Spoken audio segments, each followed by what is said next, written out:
I think Próspera is sort of a case study to some degree or another in the sort of negative perceptions about it were baked in prior to Próspera even existing, right? So because, as Mark mentioned earlier, you had this sort of political crisis prior to the passage of the Red Law and then the Zeta Law, you had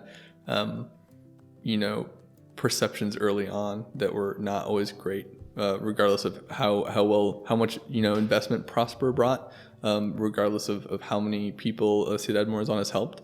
There was the perception, a much larger popular perception, that maybe these projects were not good, than I think needed to start with that, right? So I do think a lot of the approach you need to take for making sure these projects end up being successful is it needs to be thought about from like the beginning, and the beginning is way before the legislation is passed.